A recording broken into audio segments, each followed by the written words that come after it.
Hello students, स्वागत है आपका एक और नए वीडियो में। आज हम समरी देखने वाले हैं go tell it on the mountain की, जो जेम्स बॉल्डविन की सेमी ऑटोबायोग्राफिकल नॉवल है, यानी उन्हीं की ज़िंदगी से इंस्पायर्ड है। इस नॉवल में हम मेन कैरेक्टर जॉन ग्राइम्स, जो कि एक बच्चा है, उसका अपने बाकी फैमिली मेम्बर्स के साथ कैसा रिलेशन है, इसके बारे में समझेंगे। तो चलिए सबसे पहले हम लोग मेन कैरेक्टर्स देख लेते हैं।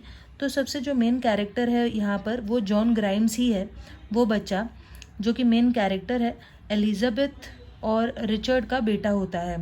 गैब्रियल ग्राइम्स जॉन के स्टेप फादर होते हैं। एलिजाबेथ ग्राइम्स जॉन की मम्मी होती है। फ्लोरेंस गैब्रियल की सिस्टर यानी कि जॉन की आंटी होती है। उसके पिता गैब्रियल की बहन होती है फ्लोरेंस। नेक्स्ट कैरेक्टर है रॉय का। रॉय गैब्रियल और एलिजाबेथ का बेटा है, यानी जॉन का हाफ ब्रदर है रॉय।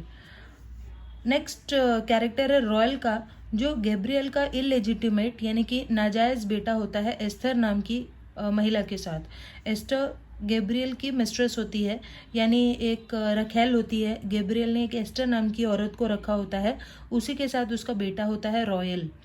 नेक्स्ट कैरेक्टर है डिबोरा का। डिबोरा गैब्रियल की एक्स वाइफ है। गैब्रियल की शादी पहले डिबोरा से हुई थी। रिचर्ड एलिजाबेथ के एक्स हस्बैंड है। एलिजाबेथ की शादी पहले एक रिचर्ड से हुई थी। तो चलिए अब हम समरी को स्टार्ट करते हैं ताकि हमें और समझ में आए इन कैरेक्टर्स के बारे में। Go tell it on the mountain has a non linear structure. Non linear यानी सीधे सीधे नहीं चलती है ये कहानी, कभी एक कैरेक्टर के बारे में तो कभी दूसरे कैरेक्टर के बारे में बताती है। The story takes place during one 24-hour period but contains extended flashbacks which cover a period of over 70 years. तो कहानी सिर्फ 24 आवर्स की है, लेकिन इस कहानी में बहुत सारे फ्लैशबैक्स हैं जो 70 ईयर्स पीछे तक जाते हैं। The novel is focused on John Grimes but narrative voice shifts between characters' perspectives, allowing access to the thoughts and reminiscences of John's father, mother and aunt. तो कहानी वैसे तो जॉन ग्राइम्स की है, लेकिन कहानी में कहानी के बाकी के कैरेक्टर्स की स्टोरी भी है, जैसे कि जॉन के फादर, उसकी मदर और उसकी aunt. The novel is divided into 3 parts with the second part further sub divided into 3।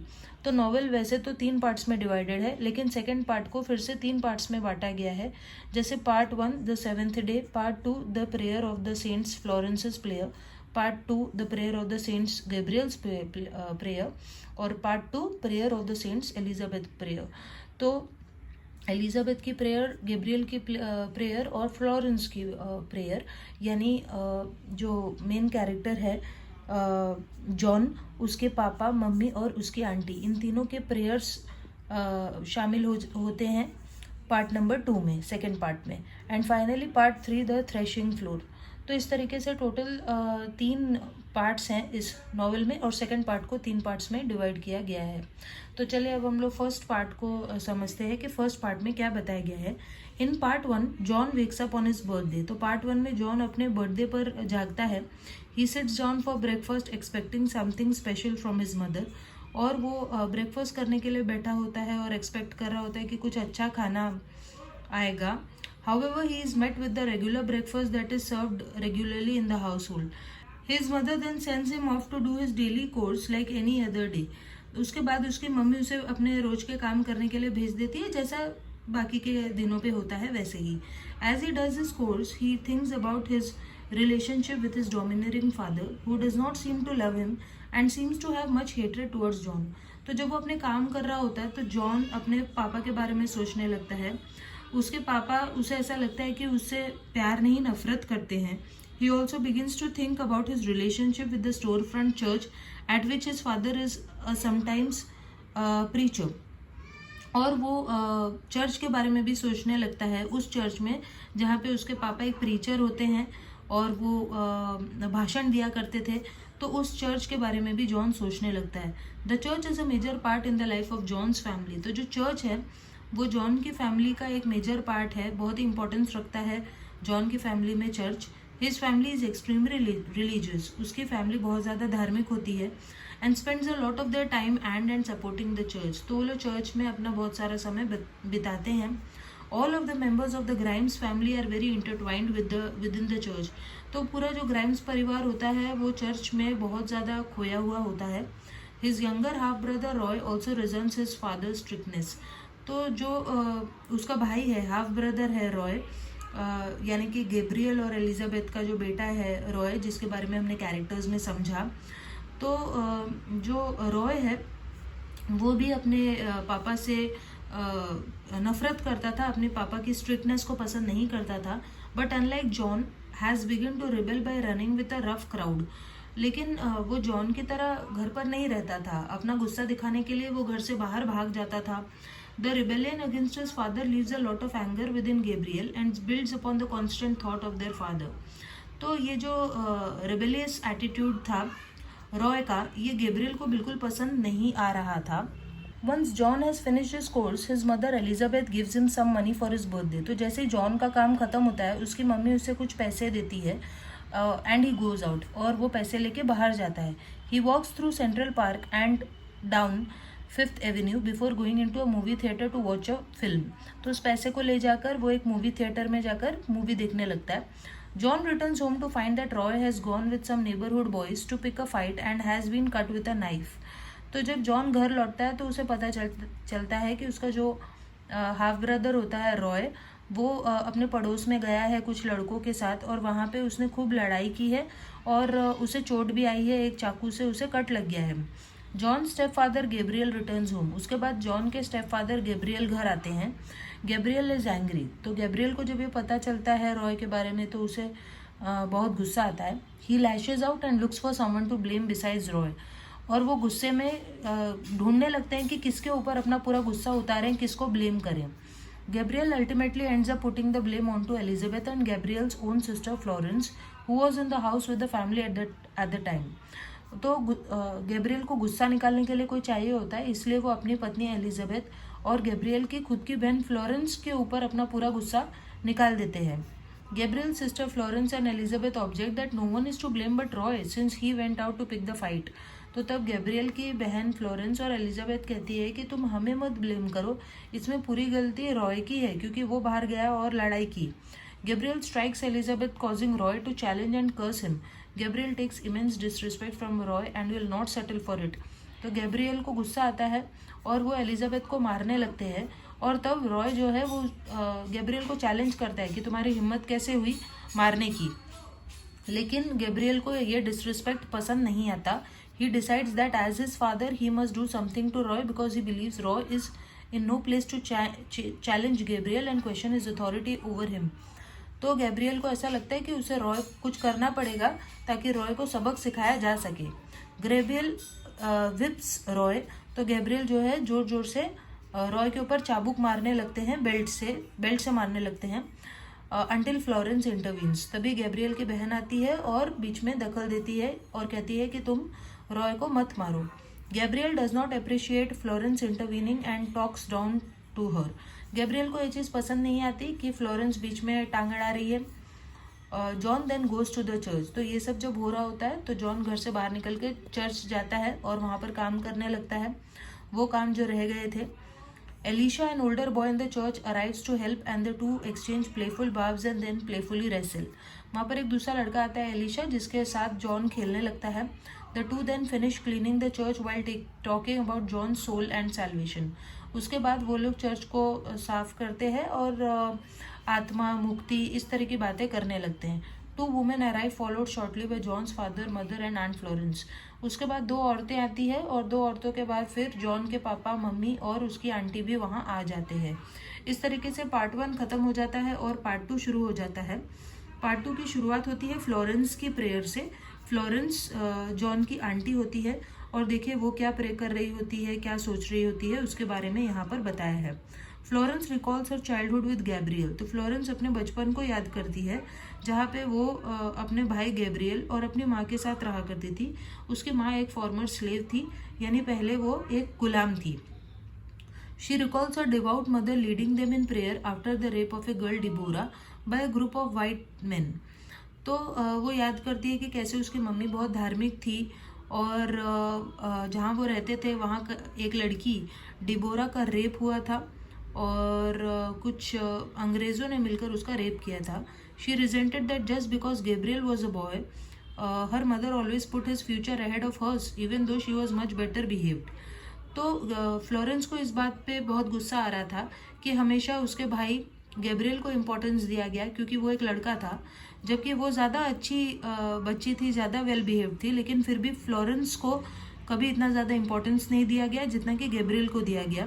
Florence eventually left home despite her mother's illness to go north to New York where she met Frank whom she married. तो finally Florence ने इस तरह का behaviour जब घर पे देखा तो उसने अपना घर छोड़ दिया। उसकी मम्मी बीमार थी फिर भी घर छोड़ दिया और वो नॉर्थ चली गई न्यूयॉर्क, जहाँ पर उसे फ्रैंक मिला और फ्रैंक नाम के व्यक्ति से उसने शादी कर ली। The marriage was not happy, लेकिन इस शादी में भी वो खुश नहीं थी एज फ्रैंक ड्रैंक, क्योंकि फ्रैंक बहुत ज़्यादा शराबी था and was irresponsible with money, और उसे पैसे वगैरह की कदर नहीं थी। Both buying her extravagant gifts and spending on binges, और वो बहुत ज़्यादा पैसे वेस्ट किया करता था Frank. He eventually left her for another women and died in France in world war 1। Finally जो फ्रैंक था उसने फ्लोरेंस को छोड़ दिया और फिर वो वर्ल्ड वॉर 1 में मारा गया। उसके बाद फिर शुरू होती है गैब्रियल की प्रेयर, तो जहाँ पर वो अपने पास्ट को याद कर रहा होता है। Gabriel also recalls his wild youth which ended after Florence left when he was saved at 22। तो गैब्रियल अपने यूथ को, जवानी को याद कर रहा होता है जब उसकी बहन फ्लोरेंस घर छोड़कर चली गई थी। He stop drinking and debauching and became a preacher. तो 22 साल की उम्र में उसके अंदर बदलाव आया, गैब्रियल के अंदर। पहले वो बहुत ही बदमाश किस्म का इंसान था, लेकिन 22 ईयर्स का जब हुआ तब उसने पीना छोड़ दिया और वो एक प्रीचर बन गया, उपदेश देने लगा चर्च में, एक प्रीस्ट की तरह बन गया। डिबोरा whom no one would marry because she had been raped supports him and helps him after his mother dies and Gabriel asks her to marry him। तो डिबोरा जिसका रेप हुआ था उससे कोई शादी नहीं कर रहा था, वो गैब्रियल को सपोर्ट किया करती थी, इसलिए गैब्रियल उससे कहता है कि तुम मुझसे शादी कर लो। Back in the church Gabriel hears a cry of praise and worries that John is being visited by the Holy Spirit. अचानक जो वो सोच रहा था उसमें से वो बाहर आ जाता है गैब्रियल, जब वो किसी की आवाज़ सुनता है, कोई तारीफ कर रहा होता है, चिल्ला रहा होता है, और उसे ऐसा लगता है कि शायद कोई होली स्पिरिट, कोई पवित्र आत्मा जॉन के पास आई है, जिसकी वजह से लोग उसकी तारीफ कर रहे हैं। He resents that his two natural sons have not been saved and worries that John, who is not his biological son, will be saved। तो उसे ऐसा लगता है कि जो उसके दो बेटे हैं वो शायद नहीं बन पाएंगे, उसके बाद वो प्रीचर नहीं बन पाएंगे, लेकिन जॉन शायद बन जाएगा, जो कि जॉन उसका बेटा है नहीं। तो उसे इस बात पे बहुत गुस्सा भी आ रहा था कि जॉन उसका बेटा नहीं है, लेकिन फिर भी लगता है वो सेव हो जाएगा, वो प्रीचर बन जाएगा, लेकिन उसके जो दो नेचुरल बेटे हैं वो नहीं बन पाएंगे। These thoughts lead him to his affair with a woman named Esther. तो ये सब जब ख्याल आ रहे थे उसके मन में, तो फिर से वो अपने इतिहास के बारे में सोचने लगता है, पास्ट के बारे में सोचने लगता है, जहाँ पे वो एक औरत एस्थर के साथ अफेयर कर बैठता है। वो subsequently became pregnant and died giving birth to his son Royal. तो वो जो मिस्ट्रेस होती है उसकी, रखेल होती है, वो चाइल्ड बर्थ में मारी जाती है, लेकिन उसका बच्चा होता है रॉयल। तो गैब्रियल उसे पालने के लिए मजबूर हो जाता है। Royal was raised by Esther's mother and Gabriel never acknowledged him. लेकिन रॉयल को एस्थर की मम्मी पाल पोस कर बड़ा करती है और गैब्रियल कभी भी उसका ख्याल नहीं रखता and worried that Deborah would learn the truth. उसे बस इसी बात की चिंता थी कि डिबोरा को सच्चाई पता चल जाएगी। डिबोरा जो कि उसकी पत्नी बन चुकी थी, उसे पता चल जाएगा एस्थर के बारे में। वो हमेशा यही सोचता रहता है। Later during a period of racial tensions after a black soldier had been lynched, Gabriel encountered Royal walking home and warned him to be careful. बाद में वो जहाँ पे भी रहता था थोड़े रेशियल टेंशन्स हो गए थे, क्योंकि एक ब्लैक सोल्जर को मार दिया गया था, जिस वजह से गैब्रियल जब वापस आ रहा था घर तो उसे रॉयल मिलता है, और रॉयल जो कि उसका बेटा होता है, नाजायज़ बेटा, वो कहता है कि बचकर रहना। Later Deborah tells Gabriel that Royal left for Chicago where he was killed in a knife fight. बाद में डिबोरा बताती है कि रॉयल शिकागो चला गया और वहाँ पे वो एक नाइफ फाइट में मारा गया। डिबोरा कन्फ्रंट्स गैब्रियल, मतलब डिबोरा को ये पता चल चुका था कि रॉयल कौन है, रॉयल गैब्रियल का नाजायज बेटा है, ये डिबोरा को पता चल गया था। Who admits that Royal was his son and Deborah tells him that he should pray for forgiveness. तो डिबोरा कहती है कि मुझे पता चल गया कि रॉयल तुम्हारा बेटा है और वो ये भी कहती है कि अब तुम्हें माफ़ी मांगनी चाहिए अपनी ये जो तुमने मिस्टेक किया है, गलती की है, इसकी तुम्हें माफ़ी मांगनी चाहिए. Seeing John, Gabriel recalls that he had believed that meeting and marrying Elizabeth was a sign that God had forgiven him. फिर से वो अपने प्रेजेंट में आ जाता है गैब्रियल, और जब वो जॉन को देखता है तो वो सोचता है कि शायद भगवान ने उसकी गलतियों के लिए उसे माफ़ कर दिया, इसीलिए उसे एलिजाबेथ मिली और एलिजाबेथ से उसकी शादी हुई डिबोरा के मरने के बाद. तो इस तरीके से गैब्रियल का पास्ट भी यहाँ पर ख़त्म हो जाता है और हम थर्ड प्रेयर पर जाते हैं, जो कि है एलिजाबेथ की प्रेयर. अब देखिए एलिजाबेथ क्या सोच रही होती है. Elizabeth recalls how after the death of her distant mother her aunt took her away from her father whom she loved because he ran a brothel. तो एलिजाबेथ याद करती है कि कैसे जब उसकी मम्मी मर जाती है तब उसकी आंटी उसके पापा से उसे दूर ले जाती है, इसीलिए क्योंकि उसके पापा एक ब्रॉथल यानी एक चकला चला रहे होते हैं, प्रोस्टिट्यूट जहाँ पे रहते हैं. Elizabeth resented her and she was never loving. Elizabeth को उसकी आंटी बिल्कुल पसंद नहीं थी क्योंकि उसकी आंटी उसे प्यार नहीं करती थी. Later Elizabeth fell in love with a store clerk Richard. बाद में एलिजाबेथ को एक स्टोर क्लर्क मिला, Richard. The two ran away to New York together. Although they were not married, Elizabeth became pregnant but did not tell Richard right away. दोनों लोग New York भाग गए और उनकी शादी नहीं हुई थी, लेकिन एलिजाबेथ प्रेग्नेंट हो गई और उसने रिचर्ड को लेकिन ये बात बताई नहीं थी कि वो प्रेग्नेंट है. Before she told him he was wrongfully arrested for theft. इससे पहले वो उसे कुछ बताती, रिचर्ड को चोरी के इल्ज़ाम में पुलिस ने पकड़ लिया. He refuse to confess and was brutally beaten by the police. और जब उसने कहा कि उसने चोरी नहीं की तो पुलिस ने उसे खूब मारा. After he was eventually acquitted and return home she decided not to tell him she was pregnant that night. तो इसके बाद फिर फाइनली जब रिचर्ड को छोड़ दिया गया, वो लोग घर आ गए, तब उस रात एलिजाबेथ ने उसे नहीं बताया कि वो प्रेग्नेंट है, और वो सुबह बताने वाली थी लेकिन इससे पहले ही रिचर्ड ने अपने आप को मार लिया था. After thinking of Richard she looks at John and wonders if she did the right thing to keep him rather than give him for adoption and to marry Gabriel. तो रिचर्ड के बारे में सोचने के बाद वो जॉन की तरफ देखती है और सोचती है कि पता नहीं उसने ये सही काम किया या नहीं, जॉन को रखकर सही काम किया या नहीं. क्या उसे जॉन को एडॉप्शन के लिए दे देना चाहिए था, ऐसा वो सोचने लगती है. और वो गैब्रियल से अपनी शादी के बारे में भी सोचती है. She recalls how she met Florence at her job as a cleaning woman and Florence introduce her to her brother Gabriel, now a widower who recently came north. तो वो याद करती है कि उसे कैसे फ्लोरेंस मिली. जब वो एक साफ़ सफाई करने वाली महिला थी तब उसे फ्लोरेंस मिली थी. फ्लोरेंस ने फिर उसे गैब्रियल से मिलाया जो कि एक विडोअर हो गया था क्योंकि उसकी वाइफ डिबोरा मर चुकी थी. Although Florence discourages the romance, Elizabeth respects Gabriel's religiosity and believes Gabriel will offer protection and stability for herself and John and agrees to marry him. तो फ्लोरेंस मना करती है लेकिन फिर भी एलिजाबेथ को लगता है कि गैब्रियल उसको और उसके बेटे को प्रोटेक्शन देगा, सेफ्टी देगा, और इसीलिए वो गैब्रियल से शादी करने के लिए रेडी हो जाती है. Her thoughts return to the present and she sees John lying on the floor of the church overcome by a religious vision. फिर अचानक वो फिर से अपने प्रेजेंट में आती है और वो देखती है कि जो जॉन है वो चर्च के फ्लोर पर पड़ा हुआ है और शायद उसे कोई विजन दिखाई दे रहा है. वो शायद स्वर्ग को देख रहा है या ऐसा कोई विजन वो देख रहा था, एक धार्मिक विजन को देख रहा था. अभी यहाँ पर पार्ट 3 शुरू होता है. John experiences a series of hallucinatory religious visions in which he confronts many of his sins, hopes and doubts. तो पार्ट 3 में जॉन सपनों को देख रहा था, विजन्स को देख रहा था जिसमें उसे अपने बहुत सारे पाप दिखाई देते हैं, आशाएं दिखाई देती हैं और डाउट्स भी दिखाई देते हैं. He sees his father's face and recalls that he has seen his father naked and compares himself to the history of Ham who saw his father Noah naked and was forever cursed, a story which was long used to justify slavery and oppression of black people. So वो अपने father के चेहरे को याद करता है और उसे ये भी याद आता है कि उसने अपने फादर को एक बार बिना कपड़ों के देख लिया था और वो अपने आप को एक हैम नाम के व्यक्ति से कंपेयर करता है. और हैम जो था उसने अपने पिता नोआ को देख लिया था बिना कपड़ों के और इसी वजह से उसे श्राप मिला था उसे श्राप मिला था. और ये जो स्टोरी है ये हमेशा से सुनाई गई थी और गुलामी को जस्टिफाई करने के लिए स्टोरी का उपयोग किया जाता था। तो उसी स्टोरी को जॉन भी याद कर रहा होता है। After further visions John sees a glimpse of God and feels himself saved.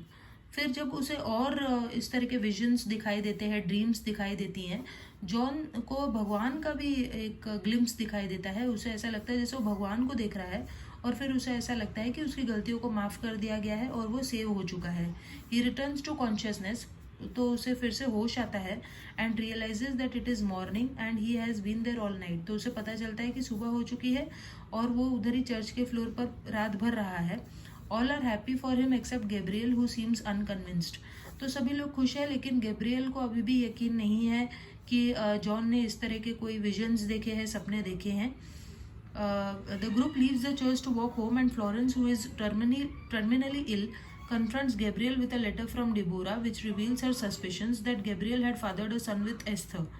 तो वो जो पूरी फैमिली है वो घर आने के लिए वहाँ से निकलती है, और फिर फ्लोरेंस जो कि बहुत ज़्यादा बीमार है, वो गैब्रियल से बात करती है और कहती है कि उसे डिबोरा के पास से एक लेटर मिला है जिसमें ये लिखा है कि गैब्रियल का एस्थर नाम की एक महिला से कोई अफेयर था, और इनफैक्ट एस्थर ने उसके बेटे को भी जन्म दिया है। Florence accuses Gabriel of making John and Elizabeth suffer to expiate his own guilt for his sin. और फ्लोरेंस कहती है कि तुम जॉन और एलिजाबेथ को इसीलिए प्रताड़ित करते हो, उन्हें इसीलिए परेशान करते हो क्योंकि तुम खुद गिल्टी हो। तुमने खुद एक एस्थर नाम की औरत के साथ चक्कर चलाया और एक बेटे को भी पैदा किया, और इसी चीज़ की जो गिल्ट है, शर्म है, वो तुम्हें अंदर से खाई जा रही है, और इसीलिए तुम अपनी फैमिली को परेशान करते रहते हो। So he promises to reveal the truth to Elizabeth. Florence कहती है ये सारी सच्चाई मैं तुम्हारी अभी की जो पत्नी है एलिजाबेथ, उसको सब बता दूंगी। Meanwhile John speaks with Elisha who congratulates and encourages him until they reach John's home. तो उसके बाद फिर जॉन एलिशा से बात करता है और बताता है कि कैसे उसने बहुत सारे विजन्स देखे, सपने देखे, और इसीलिए एलिशा उसे कॉन्ग्रेचुलेट करता है, और बाद में फिर वो लोग घर आ जाते हैं। तो इस तरीके से यहाँ पे नॉवेल हमारी ख़त्म हो जाती है, और इस नॉवेल के ज़रिए हमें नॉवेल के सारे कैरेक्टर्स की पास्ट लाइफ्स के बारे में पता चलता है, स्टोरीज़ के बारे में पता चलता है। आई होप आपको ये समरी अच्छी लगी होगी और समझ में आई होगी, और इससे रिलेटेड कोई डाउट्स है तो आप कमेंट सेक्शन में पूछ सकते हैं। तो चलिए मिलते हैं हम लोग एक नए वीडियो में, तब तक के लिए गुड बाय।